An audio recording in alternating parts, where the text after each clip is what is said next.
کہ جنت میں ایک ایک درخت ایسا ہے کہ اگر ایک گھوڑ سوار 100 سال تک، صحیح بخاری میں آتا ہے، 100 سال تک گھوڑے پہ بھاگتا رہے، اس کے سائے سے باہر نہیں نکل سکتا۔ یہ جناب سائز ہے ایک درخت کا، سر ایک درخت کا، تو کائنات پھر کتنی بڑی ہے۔ بخاری مسلم میں آتا ہے جو سب سے آخر میں جنت میں جائے گا نا دوزخ سے نکال کے، وہ سب سے ادنا درجے کا جنتی ہوگا، لاکھوں کروڑوں سال دوزخ میں جلے گا، جب اس کے سارے گناہ دھل جائیں گے دوزخ کے عذاب کے بس، اور بس اس کے پلے صرف یہ نیکی ہوگی کہ اس نے زندگی میں ایک دفعہ لا الہ الا اللہ کہا ہوگا، بس یہ کلمہ اس نے پڑھ لیا ہوگا، لا الہ الا اللہ محمد رسول اللہ، یا اپنے بھی وقت کے پیغمبر پہ جو اپنے زمانے میں امتوں کے تھے ان پہ ایمان لائے ہوں گے۔ تو جیسے ہی اس کو بخاری مسلم کے الفاظ ہیں دوزخ سے نکالا جائے گا، اللہ تعالیٰ فرمائے گا ہاں بھائی تیرے لیے زمین سے 10 گنا بڑی جنت، تو کہے گا یا اللہ تو خدا ہو کے میرے ساتھ مذاق کرتا ہے۔ تو بخاری مسلم کے الفاظ ہیں کہ اللہ تعالیٰ اپنی شان کے لائق مسکرائے گا اس کی بات کے اوپر، اللہ فرمائے گا مذاق نہیں کر رہا، حقیقت بات ہے کہ جو یہ روئے ارض ہے، یہ جو میریکل پلانٹ ارتھ ہے، اس سے 10 گنا بڑی جنت ہے اس شخص کے لیے جو سب سے آخری درجے کا جنتی ہے۔ اور سر جو شروع میں چلے جائیں گے ان کی جنتوں کا کون اندازہ لگا سکتا ہے؟ بخاری مسلم کے الفاظ ہیں کہ جنت میں ایک درجے والا اپنے سے اوپر والے درجے کو یوں دیکھے گا جیسے تم ستارے دیکھتے ہو، اور وہ فرق ایک نیکی کا ہوگا، ایک نیکی کا، اور یہ درجوں کا فرق۔ یہ تو سر اب ہمیں جب سائنٹسٹ بتا رہے ہیں نا گلیکسیز کی تعداد، اور بتا رہے ہیں جی 2.5 ارب گلیکسیز ہیں، اور ہر گلیکسی میں 300 ارب سے زیادہ سورج اور اس کے ساتھ زمینیں ہیں، تو یہ اللہ نے پورا انتظام کیا ہوا سر۔ اس وقت بھی جتنی کائنات ڈسکور ہو چکی ہے نا، اگر یہی جنتیوں میں بانٹ دی جائے نا تو یہ بھی اس سے بڑی ہے۔ اللہ نے تو کیا کچھ پیدا کر دیا، اسی لیے قرآن حکیم میں آتا ہے نا کہ تمہارے رب کے لشکروں کو کوئی نہیں جانتا اس کے سوا، ہم تو یعنی مخلوقات کا احاطہ کر ہی نہیں سکتے جو کچھ اللہ نے پیدا فرما دیا۔ تو اللہ تعالیٰ ہمارا ہے کہ ٹہنیوں والے درخت ہوں گے ان جنتوں کے، فَبِأَيِّ آلَاءِ رَبِّكُمَا تُكَذِّبَانِ فِيهِمَا عَيْنَانِ تَجْرِيَانِ، ان باغوں میں 2 چشمے جاری ہوں گے، فَبِأَيِّ آلَاءِ رَبِّكُمَا تُكَذِّبَانِ فِيهِمَا مِن كُلِّ فَاكِهَةٍ زَوْجَانِ، اور ان باغوں میں ہر طرح کے میووں کی بھی 2 قسمیں ہوں گی، ہر میوے کی 2 قسمیں ہوں گی۔ اللہ اکبر۔ فَبِأَيِّ آلَاءِ رَبِّكُمَا تُكَذِّبَانِ مُتَّكِئِينَ عَلَى فُرُشٍ بَطَائِنُهَا مِنْ اسْتَبْرَقٍ،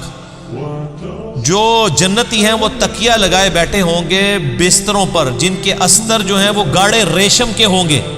وَجَنَ الْجَنَّتَيْنِ دَانٍ، اور دونوں باغوں کا پھل نیچا جھکا ہوگا۔ یہ نہیں ہے کہ جناب آپ وہ درخت اتنے بڑے بڑے ہیں تو جناب آپ کو کوئی سیڑھی لگا کے یا کسی ڈرون میں بیٹھ کے جانا پڑے، نہیں، ٹہنی لٹک رہی ہوں گی، بلکہ اشارہ کریں گے تو ٹہنی اپنے پاس آ جائے گی، اور آپ اس کو پھل کے توڑ کے کھائیں گے، کیونکہ جنت کو تو فنا نہیں ہے، آپ کے توڑ کے ختم ہوگا ایک اور وہاں پہ لگ جائے گا۔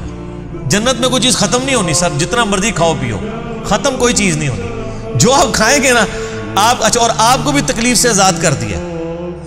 کوئی پیشاب نہیں ہے، کوئی پخانہ نہیں ہے۔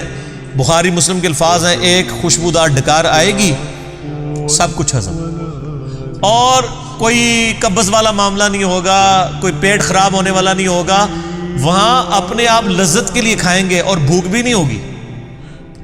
بھوک کے بغیر بھی لذت کی وجہ سے آپ کھانا کھائیں گے، اور لذت کی وجہ سے آپ جتنا مرضی، یہاں پہ بھی لوگ بھوک کے بغیر لذت کے لیے کتنا کچھ کھا جاتے ہیں، کہتے ہیں میں تو ہنے کھانا کھا کے آیا تو رکھو تو پھر 2 پلیٹیں کھا جاتے ہیں، ٹھیک، ادھر بھی اتنے لوگ موجود ہیں، بعض میں جو کچھ بھی بیچاروں کے ساتھ ہوتا رہے تو وہ ایک لادہ بات ہے، لیکن وہاں پہ یہ کچھ نہیں ہوگا۔ فَبِأَيِّ آلَاءِ رَبِّكُمَا تُكَذِّبَانِ فِيهِنَّ قَاصِرَاتُ الطَّرْفِ لَمْ يَطْمِثُهُنَّ إِنسٌ قَبْلَهُمْ وَلَا جَانٌ، ان جنتوں میں نیچی نگاہوں والی حوریں ہوں گی جن کو نہ کسی انسان نے چھوا ہوگا نہ کسی جن نے اس سے قبل۔ اچھا، ان آیات سے اب یہ بھی پتہ چل گیا کہ جنوں کے لیے بھی ایک جنت ہے اور انسانوں کے لیے بھی جنت ہے۔ جنوں کے لیے ظاہر ہے ان کی ریکوائرمنٹس اپنی ہیں، آپ کو پتہ ہے، صحیح بخاری میں آتا ہے، صحیح مسلم کے اندر کہ نبی علیہ السلام نے منع کیا ہے کہ آپ گوبر یا ہڈی کے ساتھ استنجا نہ کریں، کیونکہ جنوں کی خوراک ہے اس کے اندر۔ ہماری خوراک تو گوبر یا ہڈی کے اندر نہیں اللہ نے رکھی ہوئی ہے، تو جنوں کی آرائش کا ان کی جو خواہشات کا سامان الگ سے ہے، ان کی جنت الگ ہے، انسانوں کی جنت الگ ہے، لیکن ان کے لیے اپنی جنیاں ہوں گی، تواڈے سے تواڈیاں جنیاں ہوں گی، ٹھیک ہے، وہاں لیکن جنیاں نہیں ہوں گی، وہاں پہ بڑی شریف قسم کی بیویاں ہوں گی جی۔ فَبِأَيِّ آلَاءِ رَبِّكُمَا تُكَذِّبَانِ كَأَنَّهُنَّ الْيَاقُوتُ وَالْمَرْجَانُ، اور یہ جنتی عورتیں ایسی ہوں گی گویا یاقوت اور مرجان ہیں۔ وہ تو صحیح بخاری میں آتا ہے کہ وہ یعنی ایسی ٹرانسپیرنٹ حوریں ہوں گی کہ ان کی جو پنڈلیاں ہیں، پنڈلیوں کے پیچھے ہڈیوں میں جو گودا ہے نا، وہ بھی ٹرانسپیرنٹ نظر آ رہا ہوگا۔ یہاں پہ تو خیر ان چیزوں میں شاید کوئی اتنی اٹریکشن نہ ہو کہ کوئی شیشے کی کوئی حور بن کے سامنے آ جائے، وہاں کی ریکوائرمنٹس ڈیفرنٹ ہیں، وہاں کے لیے وہاں جا کے پتہ چلے گا۔ فَبِأَيِّ آلَاءِ رَبِّكُمَا تُكَذِّبَانِ هَلْ جَزَاءُ الْإِحْسَانِ إِلَّا الْإِحْسَانُ، احسان کا بدلہ بجز احسان کے کیا کچھ اور بھی ہو سکتا ہے؟ ہائے ہائے ہائے، یہ اللہ ہی کا ہی فضل ہے۔ سر اس آیت کا جو سوز و گداز ہے نا، وہ ایک عربی سمجھ سکتا ہے۔ اللہ تعالیٰ فرماتا ہے کہ جس نے زندگی میرے لیے گزاری، جس نے میرے لیے دنیا میں تکلیفیں اٹھائیں، حلال و حرام کی تمیز کی، روکھی سوکھی کھا لی، میری وجہ سے اسے دنیا میں نمازوں کی مشقت اٹھانی پڑی، روزوں کی مشقت اٹھانی پڑی، جس نے اتنا احسان کیا ہے، اللہ پہ تو نہیں کیا لیکن اللہ تعالیٰ قدردان ہے۔ اللہ فرماتا ہے جس نے اس طرح کا احسان کیا ہو